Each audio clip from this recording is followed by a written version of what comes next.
தன்னுடைய 18வது வயதிலிருந்து இன்று வரை, அவர் இறக்கும் வரை மக்களுக்காகவே, மக்களை பற்றியே சிந்தித்து, மக்களுக்காகவே உழைத்து, மக்களுக்காகவே போராடி மறைந்திருக்கிறார் ஐயா அவர்கள். ஐயா அவர்களை நான் முதல்ல பார்த்தது அப்போல்லாம் நான் சும்மா சின்ன சின்ன வேடங்கள் தான் நடிச்சுக்கிட்டு இருந்தேன். அப்போது ஒரு ஊருக்கு அவுட்டோர் போயிருக்கும்போது எனக்கு ஏதோ ஒரு சின்ன ஹோட்டலில் ரூம் போட்டிருந்தாங்க. அப்போ இந்த மாதிரி தோழர்கள்லாம் போகும்போது நான் கேட்டேன், இங்கே யார், என்ன இங்கே இவ்வளோ இதுவாக இருக்கீங்க அப்படின்னு கேட்கும்போது, இல்லை ஐயா இருக்காங்க அப்படின்னோடனே நான் போனேன், நேராக ரூமுக்கு போனேன். அங்கே தடுக்கிறதுக்கோ கொள்றதுக்கோ யார் நீங்கள் என்ன ஏது யாரும் தடுக்கலை கொள்ளலை, போகணும் உள்ளே போகணும் ஐயாவை பாருங்க அப்படின்னு. நாங்கள் போனாக்கா ஐயா எளிமையின் அப்படி ஒரு உருவம். அவங்க பார்த்த உடனே வாங்க அப்படின்னாங்க. இருக்கும் அது ஒரு 20-22 வருடங்களுக்கு முன்னாடி. அப்போ ஐயாவை பார்த்துட்டு நான் இந்த மாதிரியா, என் பேர் பாஸ்கர், நான் சின்ன சின்ன வேஷம்லாம் நடிச்சுக்கிட்டு இருக்கேன். அப்படியா அப்படின்னாங்க. நல்ல ஞாபகம், ஒரு வேஷ்டி, ஒரு அந்த தச்சு போட்ட ஒரு பனியன், அதுதான் போட்டுக்கிட்டு இருந்தாங்க. எங்கள் அப்பாவும் அப்படி தான் போடுவாங்க.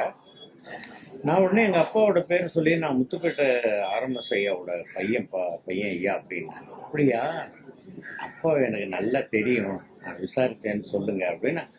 ஒரு துளியும் இவ்வளவு பெரிய ஒரு தலைவர் அப்படின்ற ஒரு சிறிதளவும் அந்த எண்ணமோ, அந்த சிந்தையோ, அந்த கர்வமோ இல்லாமல் அவ்வளவு சாதாரணமாக பேசிக்கிட்டு இருந்தாங்க.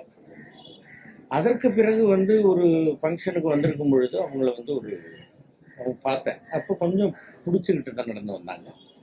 அப்புறம் இன்னொரு ஃபங்க்ஷனில் ஐயாவை பார்க்கும் பொழுது போயிட்டு, ஐயா வணக்கம் ஐயா, வாங்கப்பா நல்லா இருக்கீங்களா அப்படின்னாங்க. நல்லா இருக்கேன் ஐயா. ஐயா உங்க கூட ஒரு ஃபோட்டோ எடுத்துக்கிறேன் ஐயா அப்படின்னா. நான் அப்படியே நின்ன பக்கத்தில் கையை பிடிச்சி உட்கார வச்சு என் கையை பிடிச்சிக்கிட்டு எடுத்துருங்க அப்படின்னாங்க. இவ்வளோ ஒரு எளிமை.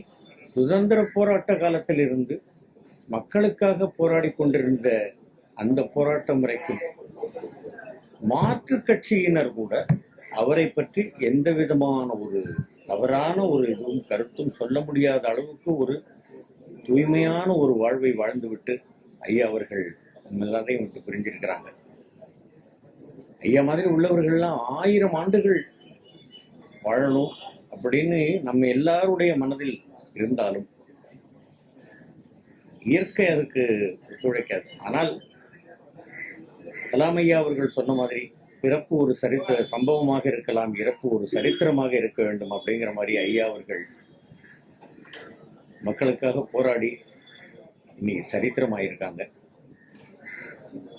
இந்த மாதிரி தலைவர்கள் வரணும், மக்களுக்காக போராடணும். பொது வாழ்வில் ஈடுபடக்கூடியவர்களுக்கு ஐயா அவர்கள் ஒரு மிகச்சிறந்த ஒரு முன்மாதிரியாகவும் ஒரு ஆசானாகவும் வாழ்ந்து, அர்த்தமான வாழ்க்கை வாழ்ந்து, நிறைவான வாழ்க்கை வாழ்ந்து மறைந்திருக்கிறார், அமரராகி இருக்கிறார். அவருக்கு நம் எல்லோருடைய சார்பாக என்னுடைய செவ்வணக்கம்.